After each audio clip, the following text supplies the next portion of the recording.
Good morning! It's 11:08 a.m. on April 5th, 2021. As I informed you last week, this week we are going to start a process connected to understanding that we are going to work with credit that's already been established and set up prior to now.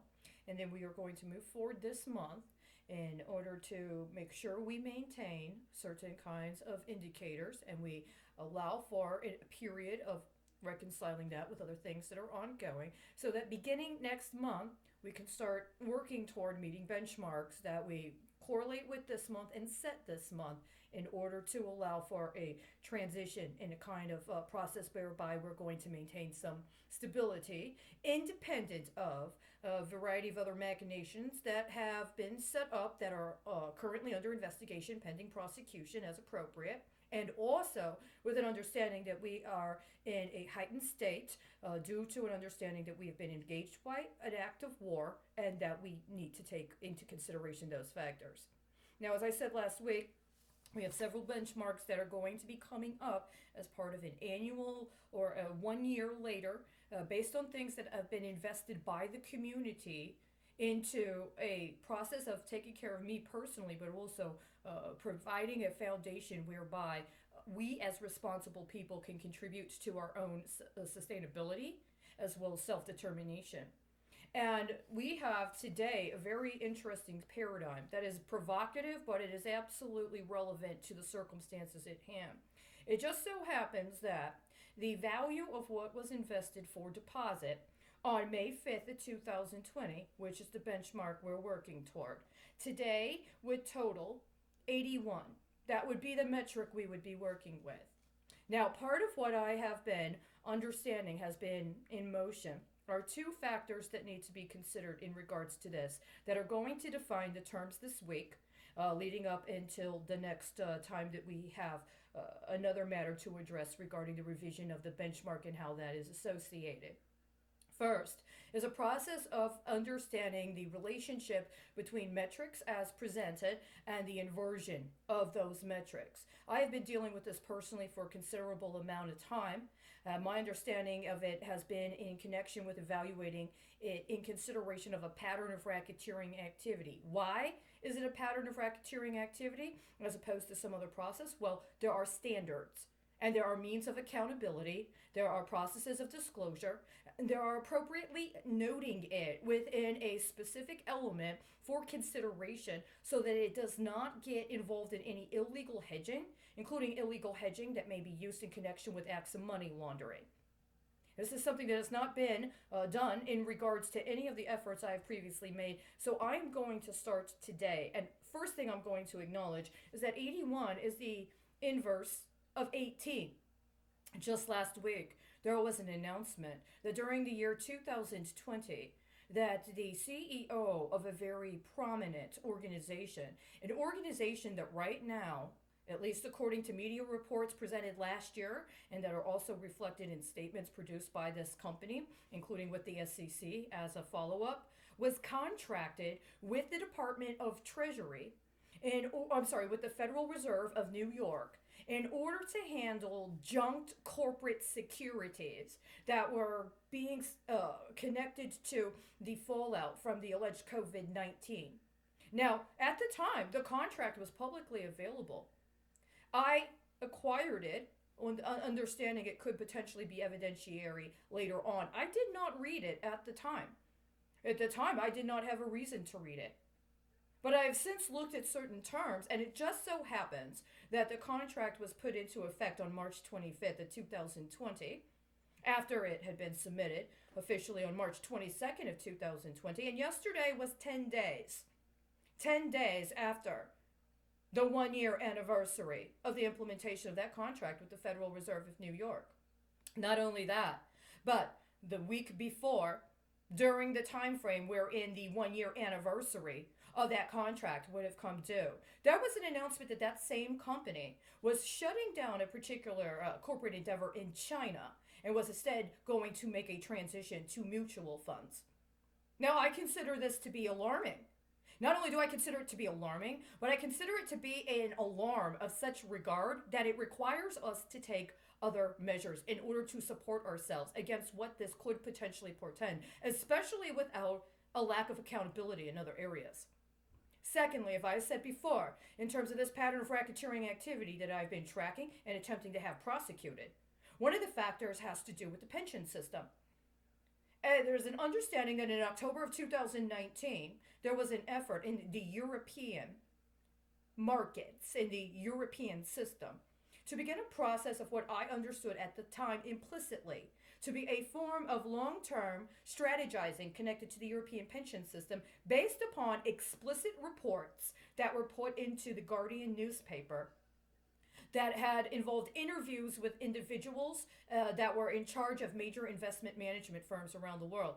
One of the factors that was touched upon had to do with the pension system. But specifically, what they were discussing were the consequences of mandates regarding global climate change and how to respond to climate change. There were some very provocative understandings that were presented. But more than that, there was a lot of information about the economic status, not only of the three major companies that were being spotlighted, including through interviews with their CEOs, but also through an index of a form that I understood it was, connected to the top 20 to 25 investment management firms globally. I've been, in my own way, tracking that and comparing that with factors going on in the United States, and it does seem to pan out. It's also alarming that nobody else has discussed this with the level of candor it deserves. And also with an understanding that we are approaching a 10-day following the implementation of new tariffs that were set to go into effect by default through the European Union, connected to a variety of items that in both their literal and derivative expression could present alarm, especially in comparison and in regard to an understanding that at the beginning of this year, at the end of last year, the European Union also implemented a number of tariffs in connection with electronics. Now, so these things have all come together and have all been working concurrently. It just so happens that the American pension schemes that I have been tracking that were the primary concern were based out of the city of Chicago and correlated with implementation dated for the same day as the implementation of the Affordable Care Act.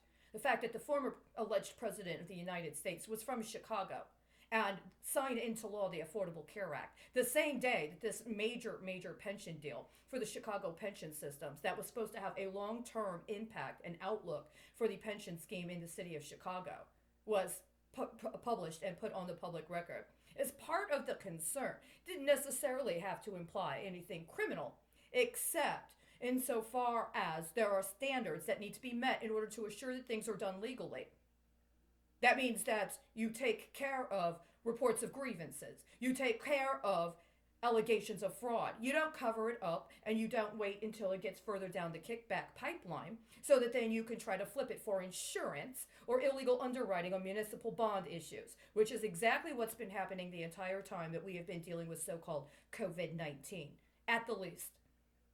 In connection with that, one of the major concerns I had was that serious hedges were being set up for the year 2018 and that they were supposed to come due in connection with benchmarks that were met in 2019. Well, now with COVID-19, a lot of what we're dealing with is tiered to 2019. I contend this actually reveals premeditation in many regards. The severity and the implications of that premeditation have their own implications. But for our purposes, it would seem, and as it does, lines up that today, the benchmark that would be set, or rather the indicator that would be set in connection with understanding that 1 month from today is 1 year after there was an investment of goods that, based upon the value, would allow for the metric 81 to be coded to this week, would be how we start off. This understanding that we are in a process of trying to establish our own independent credit outside of a context of being compelled to perform in accordance with some other sort of illegal scheme that thus far has not been accountable in a manner it would need to be in order for it to justify attempting to obligate us to any further debt on its behalf. So this is where we are for today. Now, one of the situations that needs to be addressed is the concept of the capacity for that to be put into a system where there is a factorization that allows for it to be increased. A lot of times, as I've been learning, if you have a particular amount, for instance, in the bank, it doesn't mean that's literally the only amount of credit, dollar for dollar, that's available. Oftentimes, it's allowed to be credit is allowed to be extended with an understanding that certain returns will be coming in at a different kind of increase or percentage than the actual amount, sometimes by several 100%. This is part of the scandals that have been going on, especially if you're talking about short time frames like payday loans that may have a overnight or only 1 week return policy, but are allowed to have several hundreds percent of increase associated with what would be considered to be the terms of repayment. But that is not my understanding of what we will be working with, at least for the short term period of the month of April. I just recently did a reading. It was put under a context that may be questionable otherwise. The metric it was working with was 6 times. As in, there was 6 times as much available as what the actual literal amount was. And when you take something and you put it into circulation, you can extend credit at, for instance, 5, 6, maybe 7 times as much as what you actually have. They don't really tell us about this as overtly as they should. When they tell us how much money something has recorded, or how much increase or gain or profit something has recorded, well, the question becomes one of, is that the actual amount? Or is that the potential amount that can be allowed to be in circulation without actually being based upon a literal dollar for dollar match? So these are the kinds of things that, in lieu of somebody actually giving us what we need to protect ourselves, we're going to have to develop a means of self-protection on our own. Today is April 5th, 2021. This is the metric that will be working in accordance with an expectation of meeting these particular timelines or meeting the particular deadlines by May 5th of 2021. Unfortunately or fortunately, this is the context I have to work with, and it is consistent with my intent. I do intend to move forward on a variety of processes in this next week that are going to support this. I'm not expecting for anybody else to pursue the same sort of prosecutorial perspective, because what's really important now is we make sure that specifically this week, specifically in the next 2 to 3 days, that we have our primary basis of operation and our primary basis of location secured. I anticipate that there is going to be a rapid movement coming up very shortly. There may be a heightened escalation of intensity, and that we're going to need to be prepared. We're also going to need to take assertive action to assure that we exercise our rights to self-defense as well as self-determination in a course of action that needs to be understood as act of war.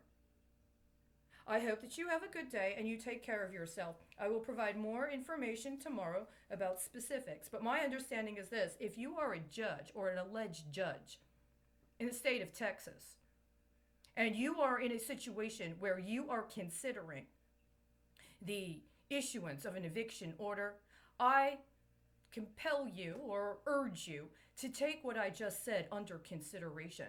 We are in no position now where we should be enforcing illegal liens or engaging in extortionate acts connected to making people intentionally homeless, especially with an understanding that there are other factors at work now, and that there are serious considerations around enforcement and jurisdiction associated with actual execution of those particular orders. It is one of these statements of the time that the credibility of the judicial branch of government in the state of Texas and elsewhere has been called into question in a very serious matter. It would behoove those who are a part of it to exercise good judgment at this time and set an example for others in terms of how to deal ethically, honestly, and constitutionally with the matters at hand.